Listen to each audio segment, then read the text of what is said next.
Assalamu alaikum wa rahmatullahi ta'ala wa barakatuhu. Bismillahir Rahmanir Rahim.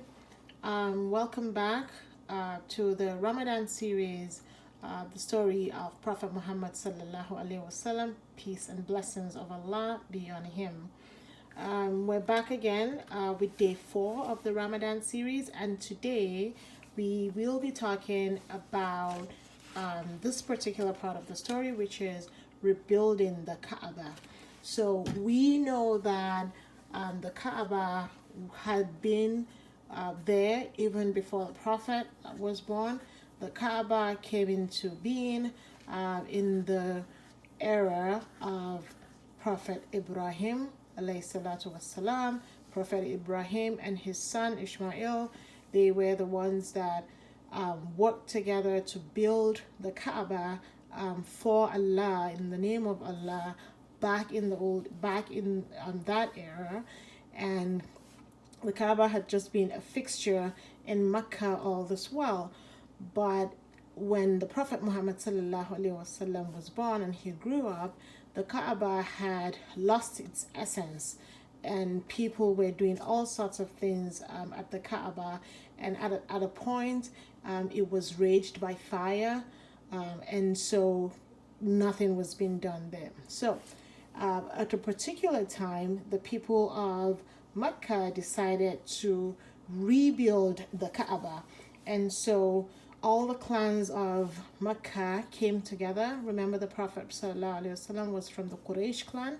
So all the clans of Mecca came together to the Kaaba to, give it a new lift, a new phase.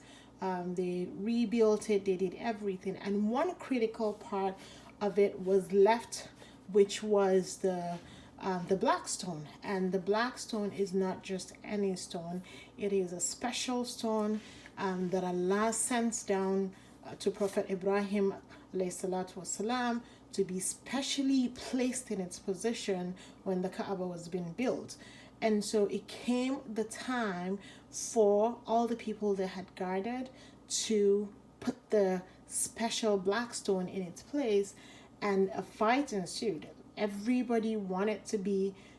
clan present wanted to be the clan to place the special stone in the spot. And so there was so much argument, nothing was getting done. And so they said, okay, how do we solve this? They came up with a solution, or with an idea, that whoever walks through the doors of the mosque, the entrance of the mosque, whoever walks through, regardless of who that person is or what clan they are from, whoever walks from there, the clan of that person would be responsible for putting the special black stone into its spot. Remember, the black stone is known as Al-Hajar Al-Aswad in Arabic. And so they said whoever walks through those doors, their clan would be responsible for placing the stone. And so immediately they said that, guess who walked through the doors? Prophet Muhammad sallallahu alaihi wasallam. He didn't know what was going on. He just walked through the doors. He came to the mosque, and they said they were all happy, and they started calling him the trustworthy, Al-Amin, Al-Amin, Al-Amin. And they were all happy to see him. So you know what the Prophet did? In his own unique way, the good person that he always was, he said, when he heard what they had planned, meaning he would be the one to place the stone on behalf of his clan, he said, how about we do it together? So that is one attribute of a leader that we should all try to exemplify. He was not selfish, he was not greedy. He didn't feel like, oh, me. He said, how about we do it together? And so he took the special stone, he took off his robe, and he put the special stone on it, and he called on each clan present to hold a piece of his robe that he used to, so it was like a carrier. And so each clan held a piece of it, and they all walked together to the spot where the stone was supposed to be placed, and they all placed it together under his guidance. So he was guiding them, okay, to the left, to the right, but everyone participated in carrying the stone to where it's supposed to be placed and in placing the stone. So at the end of the day, all the clans of Mecca participated in the rebuilding of the Kaaba and in the special part of placing the black stone in its place. Again, those are one of the key qualities of Prophet Muhammad sallallahu alaihi wasallam. His deep wisdom that Allah has blessed him with, his amazing leadership,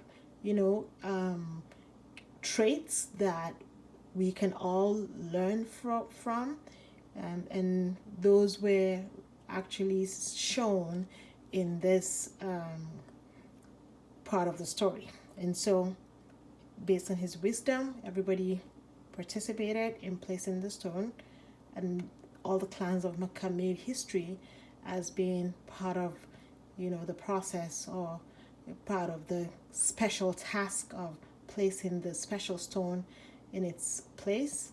And being the trustworthy, it was just another example of why people loved him and why he was the trustworthy one and why he was full of wisdom.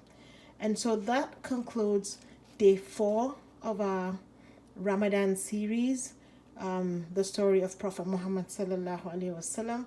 I hope you've learned something from today's, as you've learned from the previous 3 days.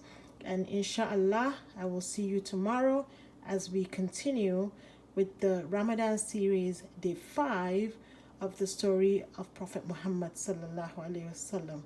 Thank you so much for listening. Assalamu alaikum wa rahmatullahi wa barakatuhu.